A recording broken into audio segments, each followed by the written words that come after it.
أعوذ بالله من الشيطان الرجيم. بسم الله الرحمن الرحيم. الحمد لله رب العالمين، والصلاة والسلام على أشرف المرسلين حبيبنا وسيدنا محمد صلى الله عليه وسلم. رب اشرح لي صدري ويسر لي أمري واحلل عقدة من لساني يفقه قولي يا ربي. Assalamu alaikum warahmatullahi wabarakatuh. Ndugu wapenzi, tunamshukuru Allah subhanahu wa ta'ala kutufikisha hii siku tukaweza kukutana japo on air, lakini tukaweza kufahamiana, na inshallah tujalie watakaosikiliza na wakafanyia kazi walioyasikiliza inshallah ya rabbi. Mada yetu kama ilivyoombwa, walisema jamaa tuzungumzie habari ya ndoa na mambo yake. Ndoa ni katika kitu kitukufu sana. Kuoana ni kitu kitukufu kabisa alichotujalia Allah subhanahu wa ta'ala. Sisi binadamu, wanyama hawaoani. Alivyosema kuhusu ibada, alitupa sote kazi hiyo ya ibada, wama khalaqtul jinna wal insa illa liya'budun. Lakini ndoa, majini labda wanaoana, hatutaki kuingia huko, lakini wanyama hawaoani wala hawana ibada. Lakini kabla hatujaingia kwenye mambo ya ndoa au ndoa na mambo yake, hebu tuone jazaa zipi anazotupa Allah subhanahu wa ta'ala tunapofuata amri zake, tunapofanya usawa kwenye yale ambayo ametuwekea neema zake. Surat al-Kahfi, ndugu wapenzi, kila Ijumaa tunaisoma na tumeagizwa na Mtume sallallahu alaihi wasallam tuisome, na sote tunajua kwa nini.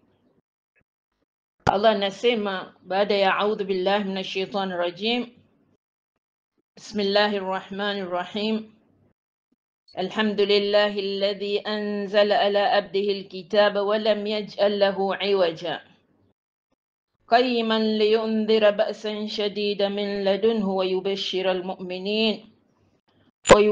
almu'minina alladhina ya'maluna as-salihati anna lahum ajran hasana. Bishara njema kwa watakaoamini kweli na kutenda mengi mazuri tutapata. Na ndoa ni ibada, kama kilivyokuwa kila kitu ni ibada, hata kulala ni ibada, basi na ndoa ni ibada kubwa, ambao watu wawili hawa wakikutana kwa halali wakaoana, ni kizazi kitakuja, na wakafanya kazi ya kulea vizuri, basi kizazi hicho kitakuwa ndio viongozi vya kesho. Kitabu hiki ambacho hakina ukombo wala kinyume wala chochote, na kinawaonya wale watakaofanya mabaya adhabu kali, na kuwapa wale watakaofanya mema waumini bishara njema ambayo ni pepo.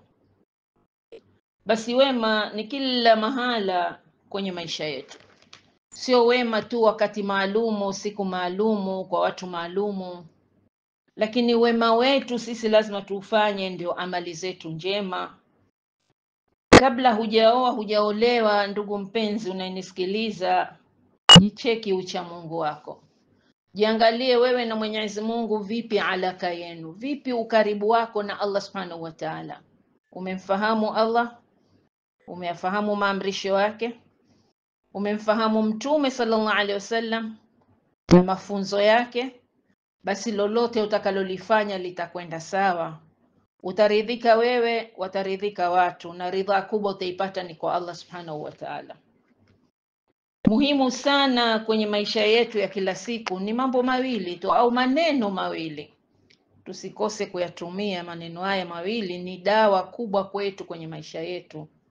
Leo tuko hai mpaka kesho tukifa. Haya mambo mawili, maneno mawili haya ukiyatumia daima kwenye maisha yako, hayatasahauliwa wala watu hawatakusahau. La kwanza ni shukrani. Unamshukuru kila anayekufanyia wema, na Mwenyezi Mungu pia utamshukuru. Ukishashukuru waja wake, ujue na Mwenyezi Mungu utamshukuru. Ukimshukuru Allah utawashukuru na waja wake, lakini mara nyingine tunawashukuru binadamu na Allah tunamkufuru. Halafu na samahani.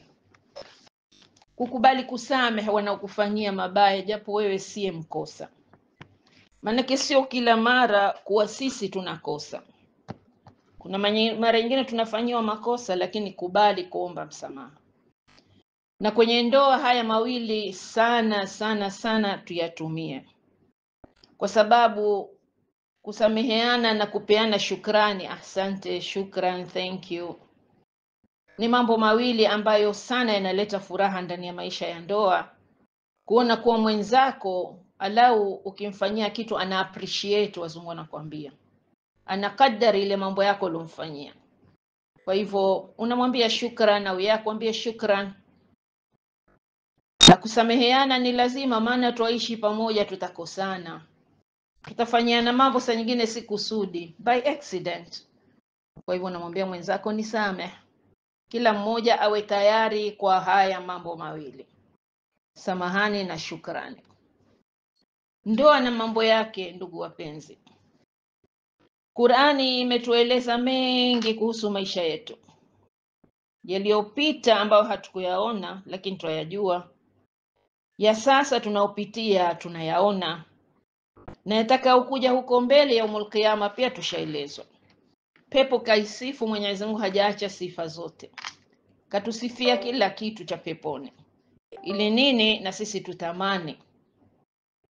Kwa hivyo ni huyu tu mwanadamu atakiwa aelewe vizuri, tena maisha yake yatakuwa na utamu, yatakuwa na maana, yatakuwa na utulivu na mengi mazuri tunayoyajua. Ndugu wapenzi, ndoa imetajwa ndani ya Qur'ani na nini inapatikana humo ndani ya ndoa. Allah subhanahu wa ta'ala hakuacha, kama alivyotaja mauti, kullu nafsin dha'iqatul maut, basi na ndoa pia imetajwa, na kuzaliwa pia kumetajwa. Allah aliposema wa min ayatihi an khalaqa lakum min anfusikum azwaja litaskunu ilaiha waja'ala bainakum mawaddatan wa rahma. Mawadda ni mapenzi ya hali ya juu. Alipojiita yeye ya wadud alwadud, na rehema zake tunazijua, rehema zake ni nyingi sana. Kwa hivyo haya mawili yatapatikana, mapenzi ya hali ya juu baina ya mume na mke, na rehema nyingi zishuke kwenye maisha yao. Lakini suala, mbona ndoa za leo ziko msukosuko? Mbona ndoa za leo hazina raha? Watu walioana lakini baada ya muda mambo yakakorogeka. Mushkila uko wapi? Nani aliyekosa?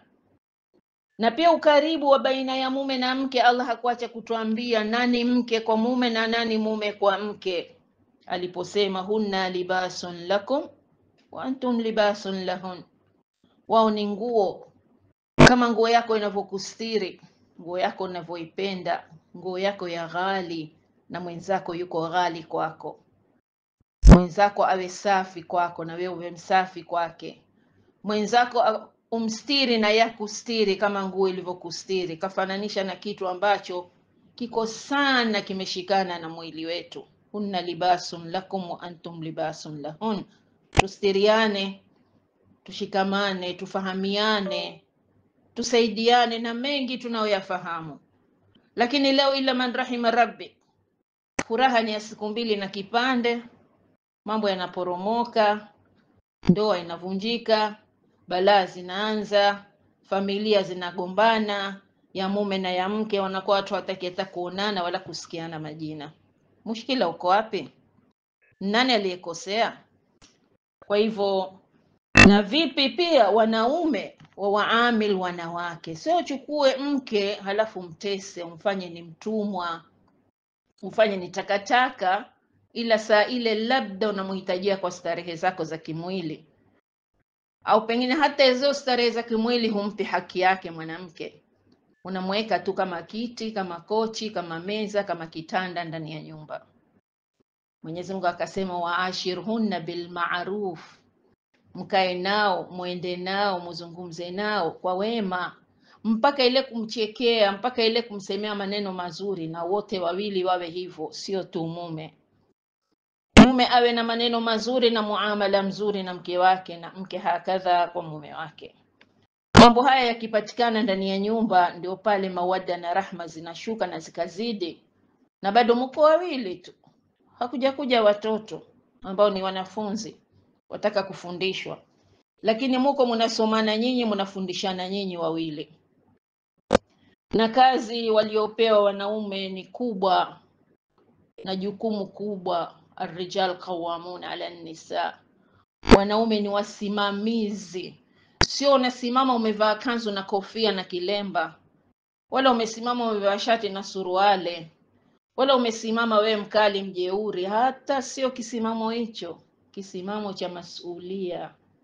Umemtoa mwanamke kwao, mtoto wa kike kwao, alikuwa anakula, alikuwa amevaa, ukumkuta uchi. Umemkuta nyumbani kwao amekwenda kumnini. Wacha wale wanaokutana barabarani, wale shauri yao, lakini mimi nazungumza ndoa iliyokuwa imfanywa Kiislamu kwa stara na kwa heshima.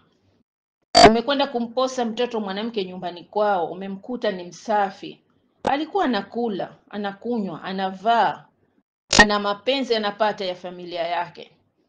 Basi na wewe umzidishie mapenzi, umzidishie vya kumfanyia, kumuonyeshia raha maisha yake, ukae naye kwa wema. Arrijal qawwamuna ala nisa. Leo ni mke, kesho atakuja kuwa huyo ndiye mama wa watoto wako. Ikiwa hukuzoea kumuamili vizuri kutoka ulivyomuoa, mko peke yenu, basi hata wakija watoto, so what? Itajaa tu mitoto ndani ya nyumba, utafikiri nursery au orphanage. Lakini mapenzi hayatopatikana kwa sababu hukujizoeza. Mushkila wetu sisi, ndoa hatuisome, tunapurukuka tu ipurururu, tunaingia kwenye ndoa. Haitaki hivyo. Basi yataka tuelewe kuwa ndoa ni ibada kubwa sana, kama ilivyokuwa swala ni ibada kubwa, lakini baada ya kuswali.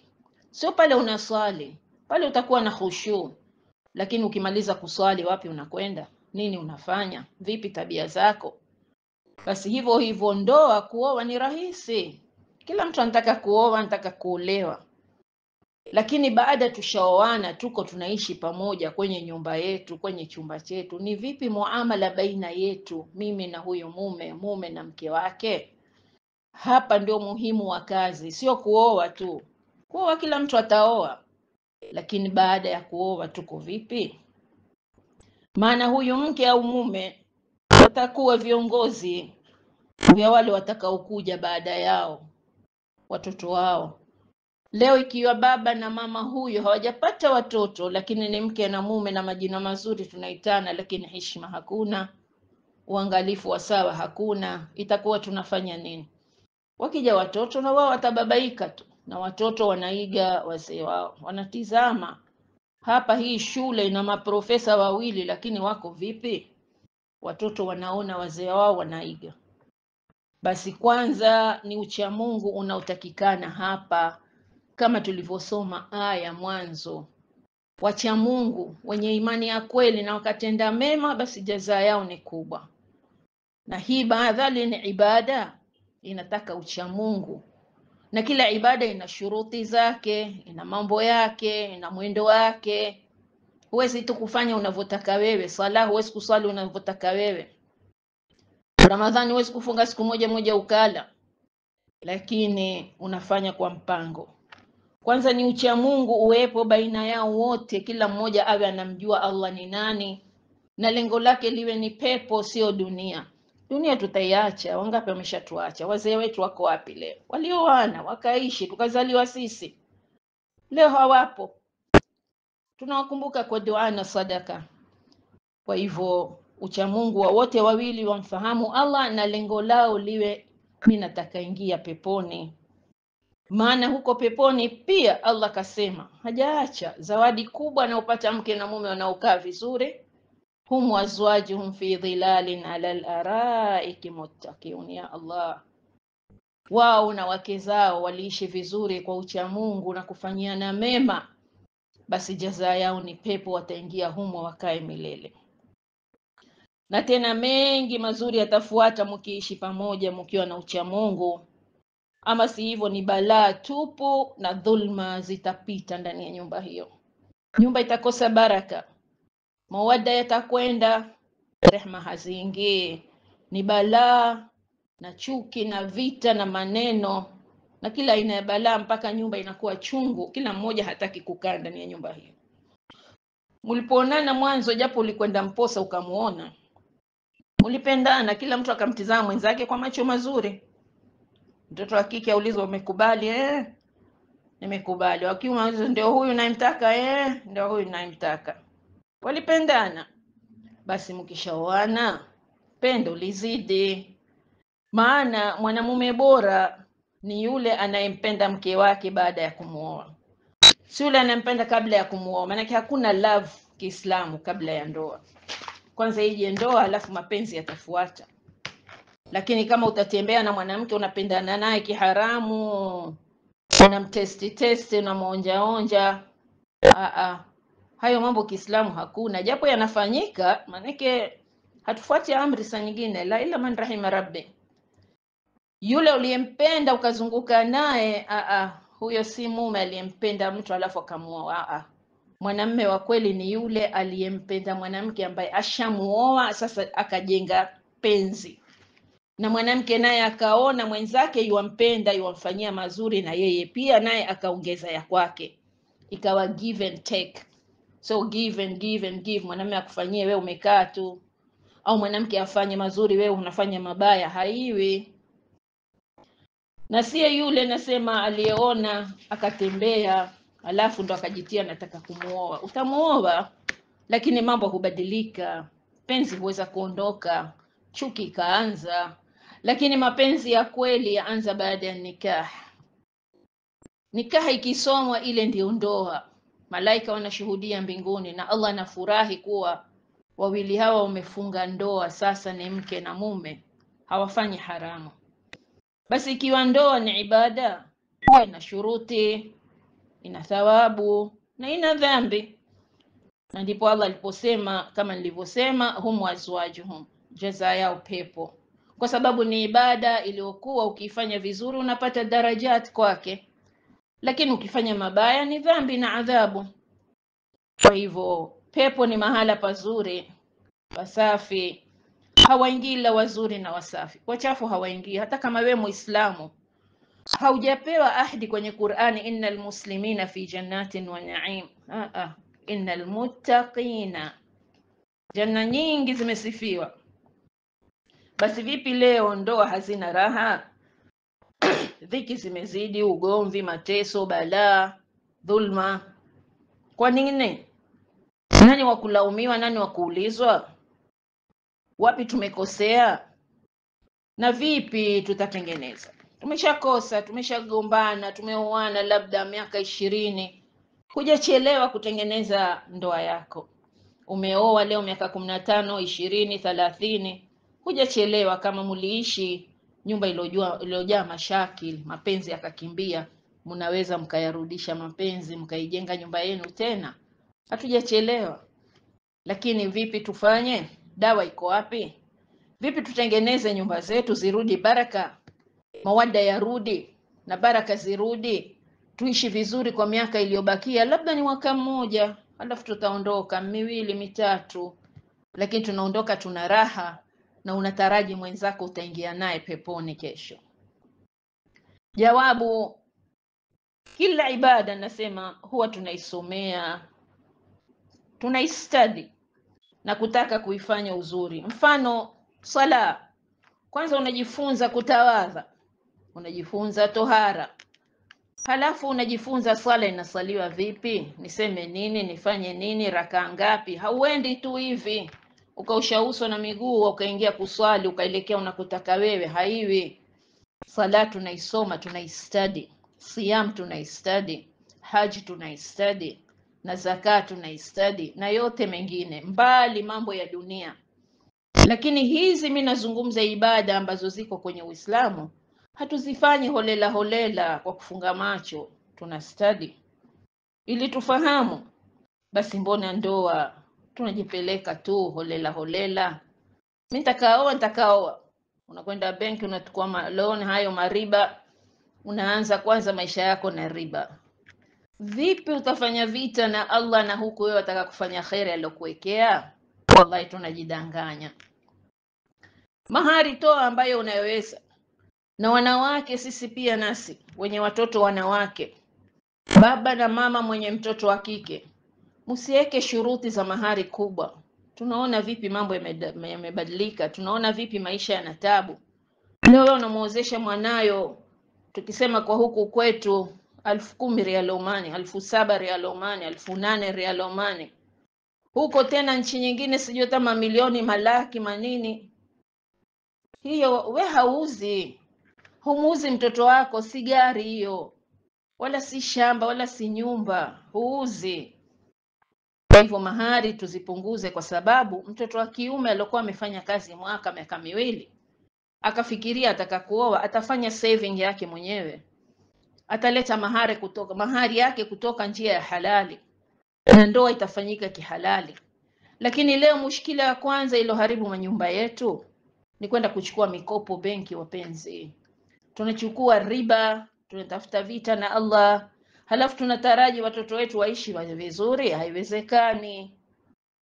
Halafu ile riba ikishachukuliwa na nyumba, alazimishwe mtoto wa kiume nyumba iweko mahali fulani, nyumba utie hichi na kile na kile, na umweke na yaya kabisa. Uyaya ja kumfanya nini? Wako watu wawili, yaya huo wa kazi gani? Nyumba iwekwe ilokuwa ya ghali na fanicha za ghali, na mchana mzima watu hawashindi, na saa nyingine mtoto wa kike kila siku kwa mama. Kwa hivyo tunaanza wenyewe mabalaa kwa mikono yetu. Allah anasema balaa zikishuka duniani, bima kasabat aidin nas, mikono ya watu imefanya balaa. Kwa hivyo tuache kwenda kuchukua mariba kwa sababu ya mahari kubwa na harusi kubwa za fahari na israfu. Tunafanya harusi tunaziita Islami, wala sio Islami. Ilitoka wapi Islami? Tumezua sasa hivi sisi Islami, na Uislamu ulitimia karne 14 na kwa hivyo yote haya yanaharibu ndoa na maisha ya watoto wetu. Hata ukiwaona hawaachani, wamekaa, lakini hawana raha. Kila mmoja anamwona mwenzake ni jini, ni shetani, ni balaa. Ukakuta mwanamume itakuwa sababu sasa kutoka nje na kufanya maharamu mengine. Mtoto wa kike naye na marafiki zake kila siku, na kwa huyu njia yake, huyu njia yake. Vipi marriage? Vipi ndoa hii? Vipi Uislamu wetu hapa? Vipi ucha Mungu wetu hapa? Tupunguzeni magharama ya maharusi. Harusi siku 7 na masare ya ghali na mavitu na mabalaa. Ya Rabbi, jamani, sisi ni Waislamu. Ndoa ifanywe kwa njia ya Uislamu, ina baraka, watu wanaishi vizuri. Basi mbona ndoa tutajipeleka bila kutaka kujua? Tusome shuruti za ndoa. Kila anataka kuoa kwanza asome kwenye ndoa kuna nini. Kama unavyotaka kuwa dokta, unakwenda usomea udaktari, uende kudunga tusindano ukawaua. Unataka kuwa mwalimu, unakwenda usomea ualimu, uende kuwapiga watoto wa watu na kuwaadhib. Na kazi yoyote inshallah ya kupika unaisomea, halafu upike chakula kizuri. Kwa hivyo anataka kuoa na kuolewa, wote wawili wende wasomee mambo ya ndoa, kuna nini kule. Maana ni maisha ya tofauti, hayafanani na nyumbani kwenu. Kwenu ulikuwa mtu mwingine, ulikuwa ni mtoto wa mama na baba, lakini leo nakwenda wewe utakuja kuwa mama, unakwenda ni mke wa fulani au mume wa fulani, na kutakuja watoto utakuwa mamake fulani, babake fulani. Vipi utachukua masulia? Lazima ujue mimi vipi nitaishi na mume wangu na familia ya mume wangu, mimi nitaishi vipi na mke wangu na familia ya mke wangu, na mambo gani ni afanye ambayo yatamridhi Allah subhanahu wa ta'ala. Kwa hivyo kila kazi pia tunaisomea, isipokuwa ndoa. Ndoa hatuisomi, hatutaki hata kuijua. Tunaingia tu holela, kichwa, miguu. La, ukitaka kusafiri pia, ndugu mpenzi, huendi tu ukajipeleka airport na begi lako, huna tikiti, hujui wenda wapi, si utaonekana mwehu. Lakini unapanga, mimi nitakwenda kusafiri mji fulani, tikiti nakata, ni bei gani, ni hii, hoteli gani nitakaa, natafuta hoteli ambao mfuko wangu unauweza, kule nikifika nitatembelea wapi. Mambo yote ya dunia tumeapa umbele mzuri, lakini ndoa yetu tumeiweka nyuma huko. Tunakwenda tu na yule ambaye utakwenda kuishi naye, humjui, hakujui, mambo yake mengine yako mengine, maisha yako ulioendesha mengine. Baada ya miaka 20 ndio watu wanaoana. Kwa miaka 20 wewe umekulia kwenu na yeye kwao, tabia ni mbali, kila kitu ni mbali. Sasa leo tumeoana, tusomane, kila mtu amsome mwenzake kwanza, amjue vipi, tujue mwenzangu anapenda nini, hapendi nini. Sio saa zote si twakwaruzana tu. Mbona ndoa yako haina matayarisho wala ilmu? Au vipi utaishi na huyo mwenzako? Wadhani ushatoa mahari, ushapokea mahari, we mwanamke ushanunua, ushatengeneza, yatosha? Haitoshi, haitoshi. Tunataka tuisome kabla tujue, maana huyo nasema tabia yake ingine na yako ingine, mambo yake ingine na yako mengine. Ushanunua vitu, ushaalika, ushapanga harusi, holi gani, DJ gani, yote hayo ni mchezo, wala hayafai, wala hayana maana kwenye maisha ya ndoa. Aliyepiga ngoma ameolewa, na aliyokuwa hakupiga ngoma aliolewa. Kwa hivyo walosema nafanya Islami ameolewa, ameoa, na aliyokuwa hafanyi Islami ameolewa, ameoa. Lakini vipi tunaanza maisha yetu mazuri kama haya? Neema tutakwenda ulizwa kwa neema kama hizi. Hebu tutayarishe ndoa, sio harusi. Ndoa ina matayarisho yake na ni mengi na hayaishi, maana ndoa ni maisha yote, sio siku mbili birthday party ati sijui mishkaki. Ndoa ina maisha, mnaishi maisha yenu ndani ya nyumba yenu. Kwa hivyo kuna mambo mengi yatakasomwa. Tutayarishe ndoa, sio harusi. Harusi ni ile ya kununua na kupiga ngoma na kuimba na kucheza, yatakuisha. Kuna wengine wanakwenda honeymoon, wakirudi balaa zinaanza, kwa sababu hakujua kutakuwa na nini. Aliona ile maisha ya honeymoon ndio yale, mimi nitalala kila siku, bwana ataniletea chakula juu ya kitanda, mimi mume wangu akija atanifanyia hivi, mke wangu akiingia no. Dream zetu saa nyingine tunakwenda kukuta mambo kule ambayo hata huamini kama haya ndio mambo. Kumbe kwenye maisha haya kutoka huwezi, na kukaa huwezi, hujui tu ufanye nini. Yalla, tena imebaki ukae tu hapo, huna raha, lakini umo tu. Wanaoshindwa ndio wale tena moja kwa moja, niache, nipe talaka yangu, nipe talaka yangu. Talaka ni chakula, ni pipi. Na mwanamume na yeye kila saa kumtisha mke wake, nitakuacha. Utamwacha kwa ulimkuta barabarani? Ikiwa hakuna mambo ya kufahamiana, Mwenyezi Mungu anasema isal ahli dhikri kuntum la ta'lamun. Usiende kuuliza mamako na babako, wao maisha yao yalikuwa namna nyingine, hayafanani na hayo yenu. Kwa hivyo leo israfu na riba ndio zinatangulia kwa maisha ya maharusi. Alafu tunauliza mushkila ulianza wapi? Ulianza hapo. Mtoto wa kiume atakatwa lona, katwa, mwisho wa mwezi kila siku yeye ashapokea mshahara, haoni hata riale, pesa impita kule na kule, masarifu ya nyumbani. Inabaki watu sasa kulana roho, wanasuguana roho, hakuna hichi hakuna kile, hawana raha, na mchana mzima wanashinda kazini. Wakirudi usiku kila mtu analala na angalia upande wake, kwa sababu wamechoka, taabani. Na mwisho wa mwezi pesa pia haibaki, kwa sababu masarifu mengi na maloni mengi ya kulipwa, loni ya nyumba, loni ya gari, loni sijui ya nini, honeymoon kwa loni. Sasa wanalipa, mwisho wanabakia karka, hawana lao. Mbakia sasa kukasirikiana, mwanamke afure upande wake, mwanamume afure upande wake. Iko wapi raha? Hii ndio ndoa? Hii si ndoa, balaa. Kwa hivyo talaka zikawa ni chakula, na kama hakuna talaka, mtu akakaa akasogona hapo akaliwa roho, au yakamla mwenzake roho, ikawa si ndoa, si chochote, ni balaa, si nyumba tena ya peponi, ni nyumba ya motoni. Ukawa ni mwanzo mapenzi kuondoka, mwanzo masikilizano kuondoka. Ibada ya sala ni muhimu nasema, lakini baada ya sala ndio muhimu zaidi. Vipi utakuwa?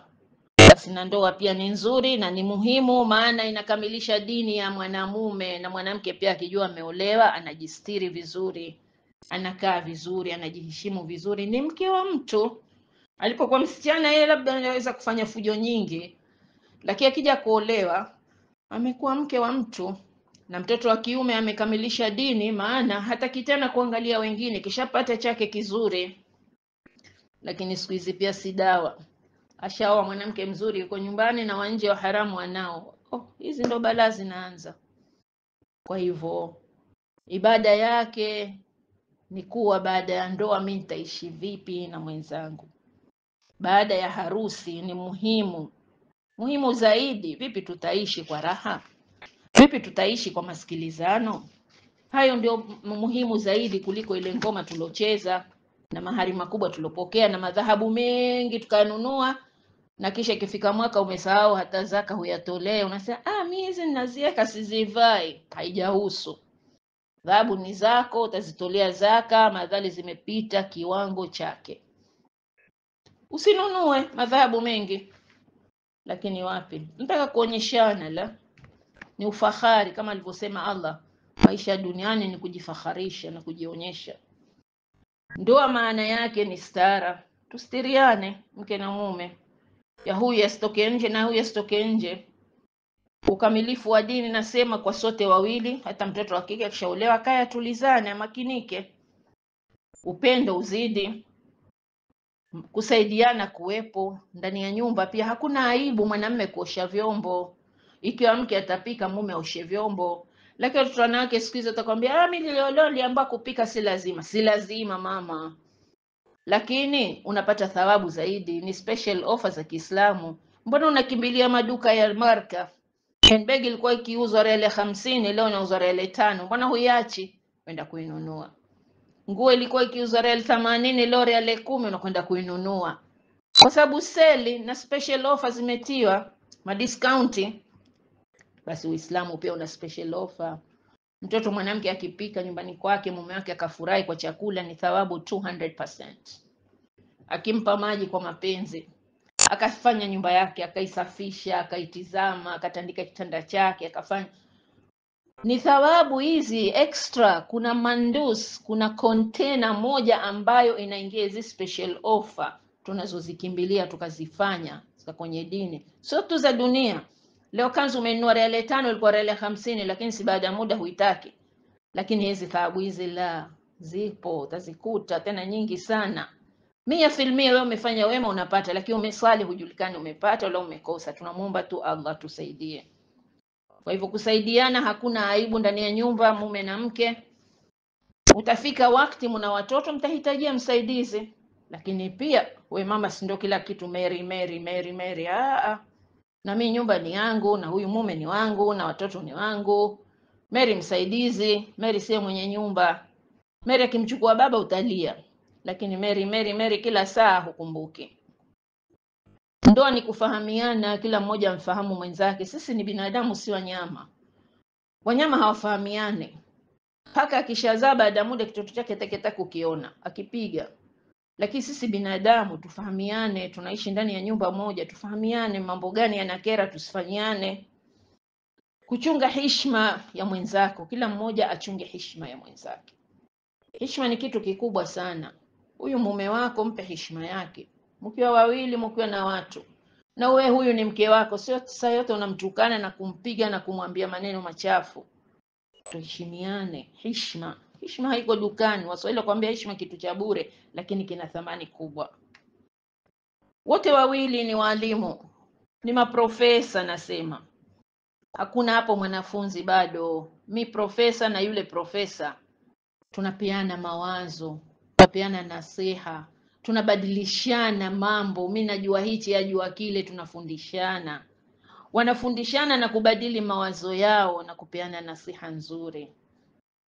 Tena wafikapo wanafunzi ambao ndio watoto, shule iko tayari yenye walimu wawili, wana syllabus yao, manhaji yao, manhaji rabbania, sio manhaji ya skuli ya shule. Mtoto anaanza kusoma hajakwenda shule, ukimzaa tu yeye anaanza kusoma. Kwa hivyo wewe na baba mtamsomesha nini, mtamfundisha nini, mtamuamili vipi huyu mtoto? Anakwenda skuli akifika miaka 3-4 huko siku hizi. Zamani zetu sisi mpaka miaka 7-8 ndio enda skuli. Lakini skuli ya kwanza ni nyumbani ya wazee. Kwa hivyo utamfundisha nini hapa? Ataona nini? Kila akikua yeye anaona mambo, au utaona ngumi tu na matusi, alafu na yeye atayafuata hayo. Kisha utasema mwanangu kafundishwa na nani? Yako wapi yale mapenzi ya siku za mwanzo, watu wakipendana hawalali, msichana kucha na telefoni azungumza na habibi, na habibi naye kule halali anazungumza na habibti. Yanakwisha wapi haya? Maana hata kama nkuja kukuposa kwa wiki mbili, madhali mshakubaliana mwazungumza kwenye simu ikiwa hamuonane. Lakini mazungumzo ni matamu, mazungumzo ni laini, kisha mara hugeuka yakawa kama ilotiwa sumu. Nani aloharibu? Maneno laini yako wapi? Hayako tena. Tunapokosana bora ni kukaa na kuangalia ni wapi tumeteleza. Wakiishi watu wawili ndani ya nyumba lazima mtagongana. Wewe ulikuwa nyumbani kwenu mkigongana na wazee wako na ndugu zako, na yeye hivyo hivyo. Kwa hivyo hapa tutagongana mambo, lakini badala ya kukasirikiana na kufura ukawa kama baluni, tukae mume wangu, tukae mke wangu, tuzungumze mushkila iko wapi, tumekosa wapi na vipi tutengeneze. Nyinyi wenyewe mtatengeneza mambo, msiwatie watu ndani, watawaharibia. Binadamu hayuko perfect, alkamal huwa Allah. Wala usidanganyike ati kuna ndoa iliyokuwa perfect ya sawa haina misukosuko, hiyo itakuwa si ndoa tena. Raha hizo ziko peponi mwenzangu. Tukisha kuingia peponi tena kule hakuna kugombana, hakuna kukasirikiana, hakuna kununa, hakuna baluni ukavimba. Kule ni raha za kuendelea za milele. Mwenyezi Mungu atujalie. Sote tunakosa na tuna udhaifu fulani, lakini kilichoko ni nini? Tusameheane, tufahamiane, ili nini? Tusiendeleze ugomvi. Dunia huwa inapitia musim, seasons baada ya musim baada ya musim. Kuna wakati joto linakuwa kali kama hivi sasa hapa kwetu, na kwingine kuna nyesha mvua, na kwingine kuna ubaridi, kwingine kuna barafu.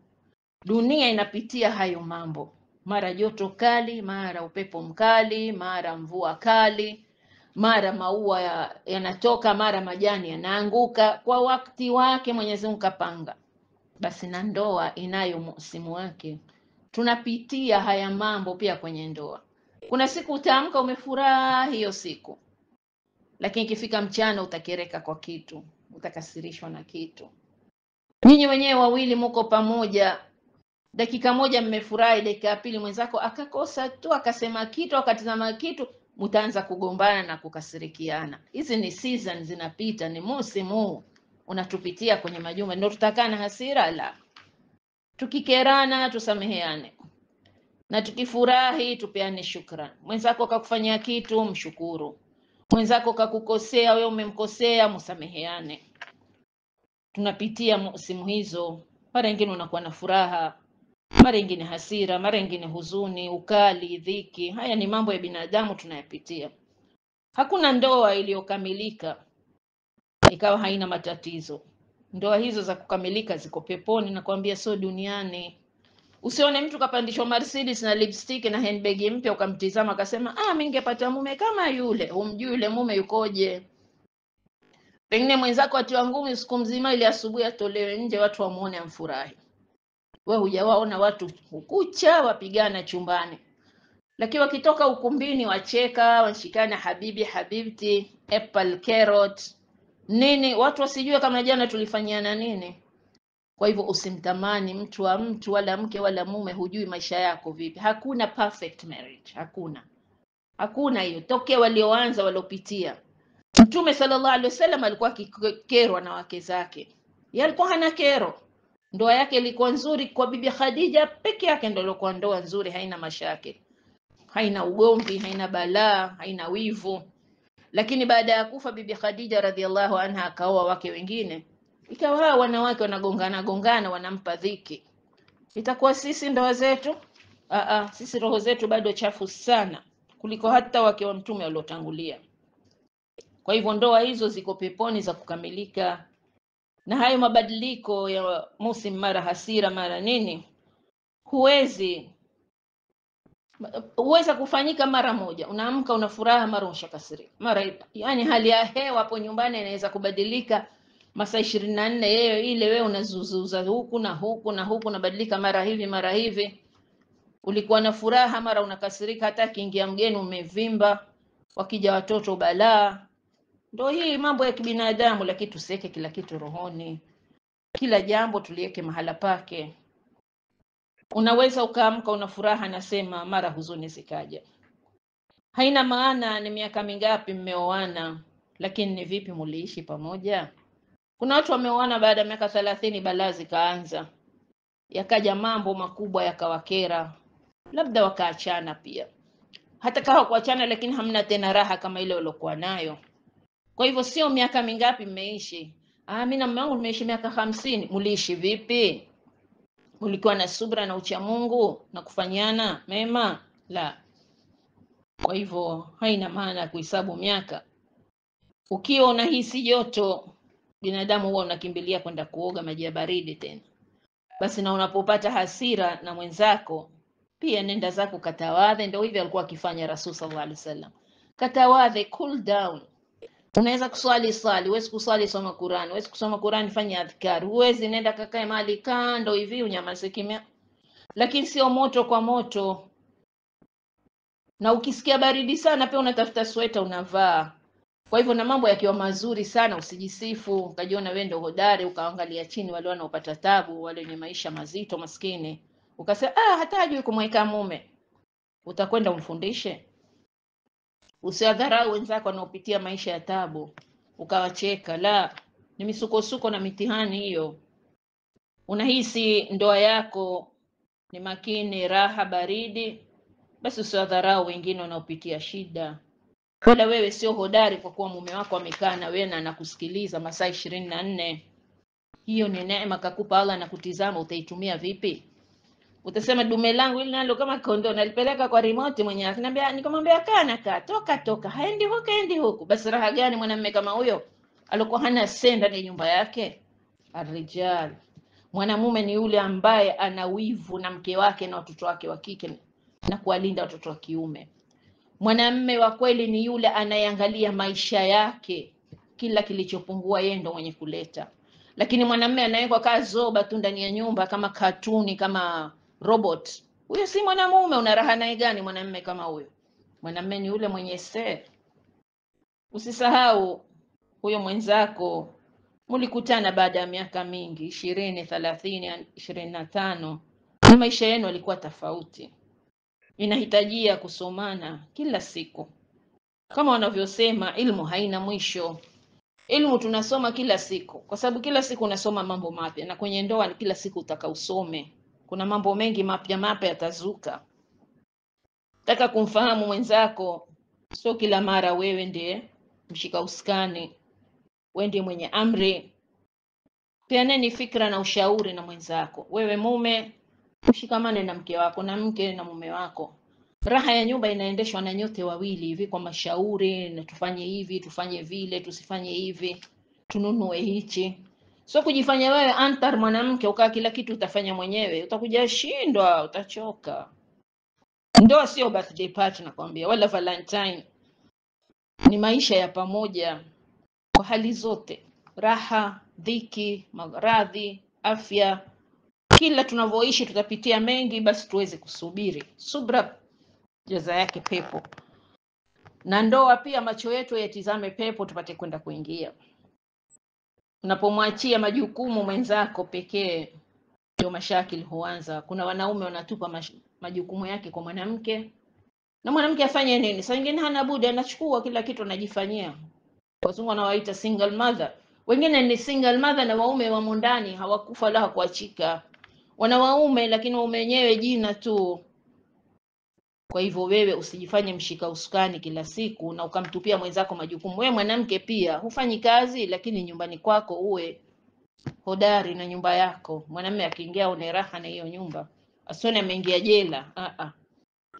Kwani mko company mfanye kazi shift mwagaiana shift?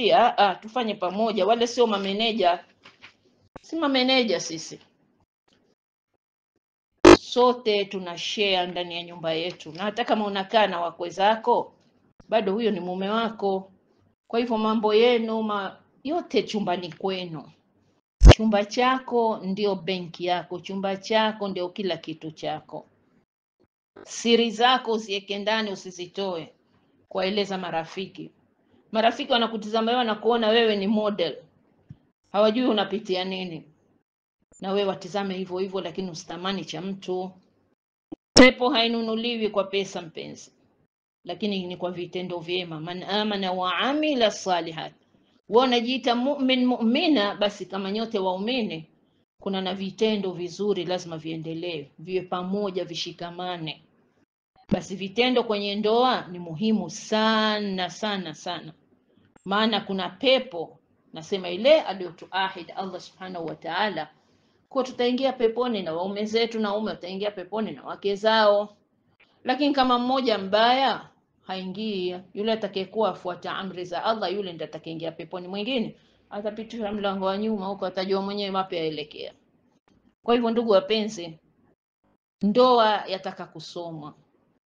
Kabla hatujawaozesha watoto, mtoto wa kike nyumbani kwao apewe darsi ya sawa sawa, na asijifanye mkaidi akwambia mimi najua. Wajua nini? Ni maisha ambayo hujayaingilia, utayajua vipi? Mbona hukukataa kwenda university kwa sababu mimi sitaki kwenda university, najua masomo ya kule? Umemaliza thanawia amma form 4, umekwenda university. Kwa hivyo aekwe chini, afundishwe mambo ya sawa sawa, sio ukungwi ule wa kipumbavu wanaofundishwa watoto wanawake, sio yale yanaomweka mume. La, ucha Mungu ndio unataka fundishwa, na muamala na watu, muamala na mume, muamala na family ya mume. Halafu afundishwe malezi atakapokuwa ashaleta kitoto, na mtoto wa kiume na hivyo hivyo awekwe na wazee wake, apewe darsi ya ndoa. Hajaoa huyo, atajuaje maisha ya ndoa yako vipi?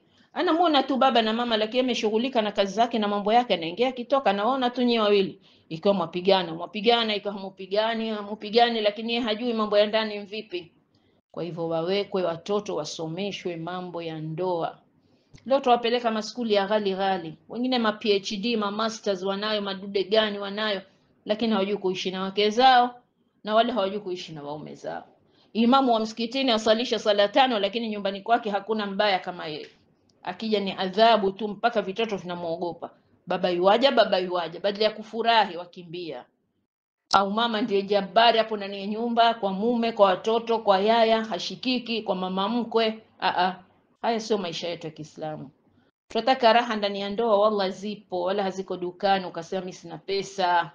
Ni wewe utengeze tu, shikamana na Allah.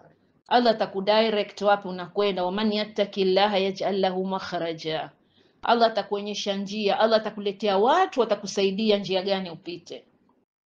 Ni mimi na wewe tu tumtake Allah. Tumtake kwa kumtaka, kwa kuwa tunafuata amri zake, na atatusaidia. Hatutupi, Allah anatupenda. Ikiwa anawapenda wanaoabudu masanamu, atakuacha wewe na mimi? Kwa hivyo ndugu wapenzi, lazima tujue ndoa ni kitu gani. Ndoa ni amana kubwa tumepewa. Na hapa nataka kusema kitu, kuna mada inayofuatia mada ya ndoa. Najua wanawake wengi hawataki kusikia, lakini kama hutaki kusikia, ujue uko kwenye hatari, unajitia kwenye shimo. Ukewenza au mwanamume kuongeza mke, hii ni mada imefungamana na ndoa, maana ni ndoa pia. Sasa leo wanawake wanaikimbia, hawataki kusikia. Kesho akija kupata ukewenza, anakoroga maisha yake na ya mwenzake, mpaka anaingia motoni badala ya peponi kwa vituko atakavyovifanya. Lakini ukifahamu ukewenza ni vipi, ukewenza kwa nini Allah subhanahu wa ta'ala hasa akawaachia wanaume, akawapa ruhusa, si haki, ni ruhusa kawapa, na ina shuruti. Na mimi kama mwanamke pia nimejaliwa nipate ukewenza, ni mtihani na kuna shuruti zake. Tutaka pepo, lazima tunaijua ndoa, tumeisoma, tuishi vizuri, lakini hakuna guarantee kama mimi hataoa mume wangu. Mimi ni wa kwanza, nijue anytime ataleta wa pili. Mimi nikiwa pili, anytime ataleta watatu, na watatu ataleta wanne. Na mara nyingine wanaume wengine, yule wa number 1 akishakuwa kadimu, mzee atampa takaud, ambaye nenda ka rest, retire, ili nini? Aongeze chengine kidogo kule, ili wawe vile vile wanne. Mushkila, hakuna shida. Lakini shida ipo tukiukataa ukewenza na tukaanza balaa na dhulma. Kuna wengi wamepitia dhulma, sio ukewenza. Kwa hivyo dhulma ndio tuiogope. Tutapanga huu muhadhara baada al-Eid insha Allah, tutauzungumza. Nisimwombei mtu kuwa apate ukewenza, hatuombi mambo hayo sisi, lakini yanaweza kukujia hata baada ya miaka 20, 30 umeolewa, ukaja ukaletwa na wakati ule ndo huwezi, nguvu inkwisha mwenzangu, waona wewe ushafika, umekaa kitako mwenyewe, umetulizana, mume wangu, nyumba yangu. Ukija ukifungua, huyo mwenzako ameingia, kama mko siri, kama mko dhahiri, lakini yupo. Kuna watu mpaka waume wankufa, alafu wanakuja wanawake, mimi nilikuwa mke wake na hivi vitoto vyenu. Kwa hivyo tutaipanga hii, ni muhimu sana tuelewe vipi tuchukulie mambo haya ili tusikose pepo. Walhamdulillahi rabbil alamin, subhana rabbika rabbil izzati amma yasifun, wa salamun alal mursalin, walhamdulillahi rabbil alamin.